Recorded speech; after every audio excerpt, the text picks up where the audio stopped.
All right, so here's something fun.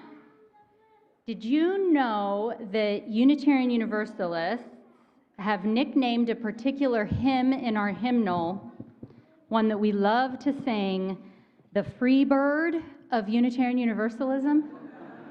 Now, if you know what it is, hold on, because I'm gonna ask for participation in a minute. Yeah, okay, so that's real, I'm being serious.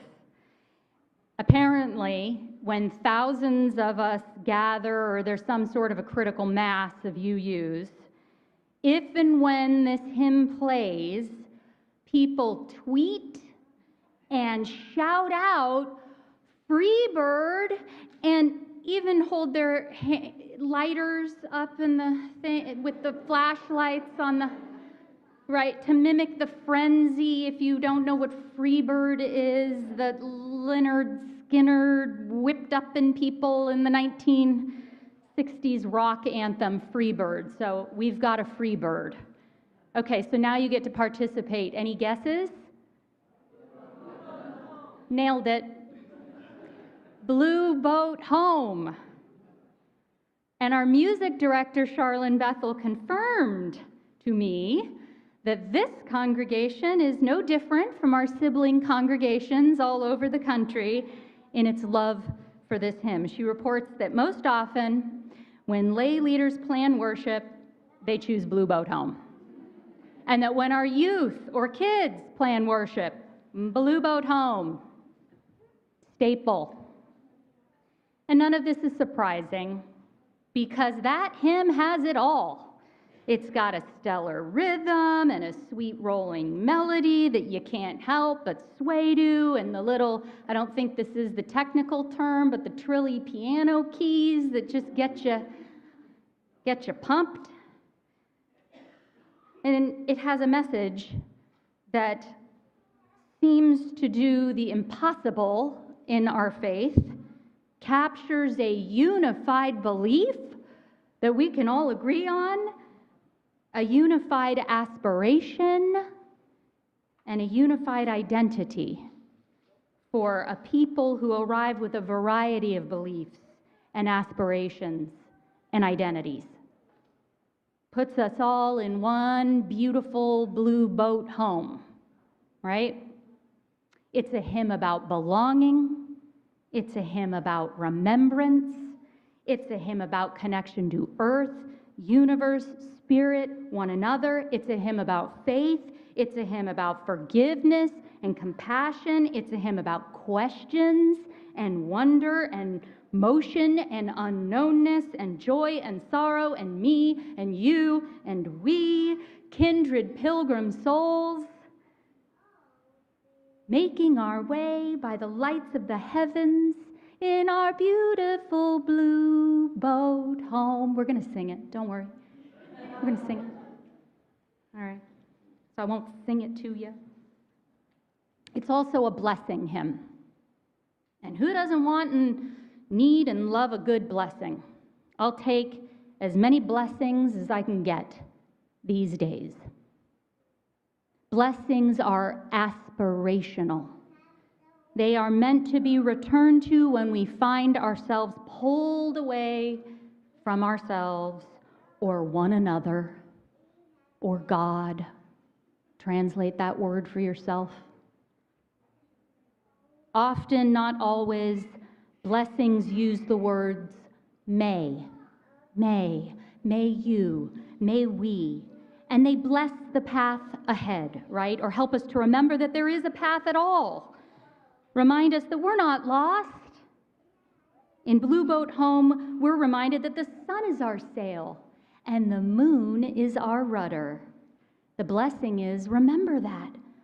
None of us are alone or adrift or solely at the helm. Phew, right?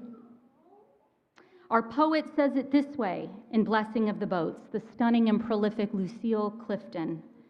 May the tide that is entering even now the lip of our understanding carry you out beyond the face of fear.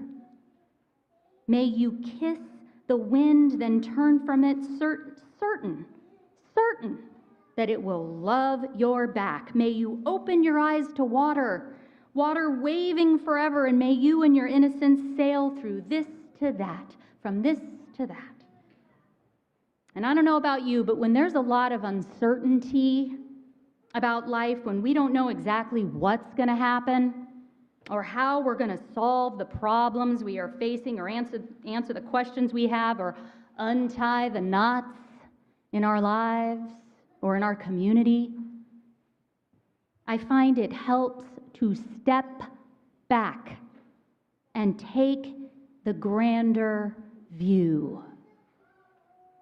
Look to the wisdom of the blessing so that we might know that we really are kindred pilgrim souls. That's the grander view.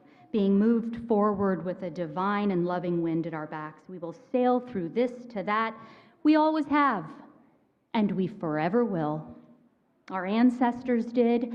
Our young ones here will. Yes, they too will sail from this to that, and they will do it beautifully.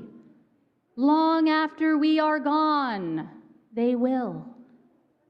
Hopefully better than we did. That is always the hope for the next generation, right?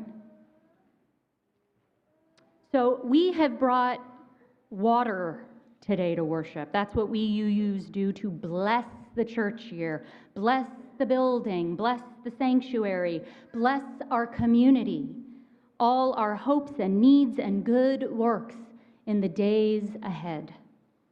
Our waters are symbols of who we are as individuals and individual blessings to this place, gathered from so many places that are indeed blessed: waterways, oceans, rivers, ponds, our homes,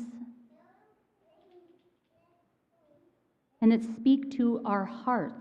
Oh, that matters, what speaks to our hearts. And we allow these waters to commingle, which we're going to do in a minute, as a symbol of the diversity that exists here in belief, in aspiration, in identity. And our waters become holy in the commingling. That is what holiness means to me, commingled in the name of love.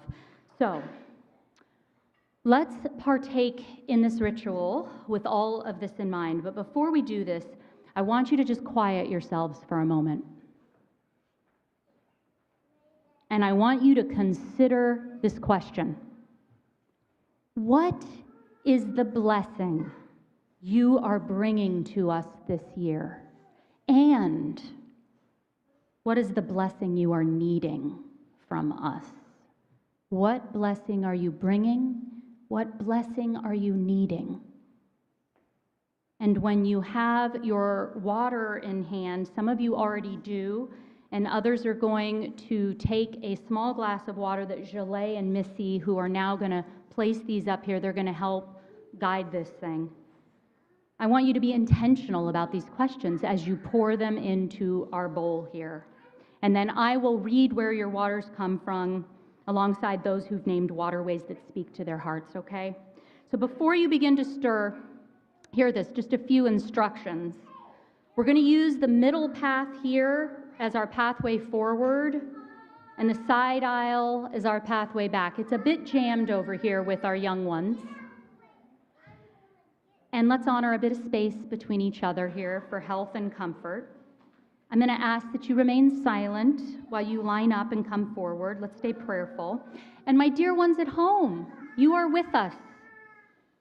Just let one another know where your water comes from in the chat box, all right? And if you have water with you at home, you can place your hands on it. You can go get water and do this prayerfully. You're here with us. We feel you. And so I say, let the water communion ritual begin.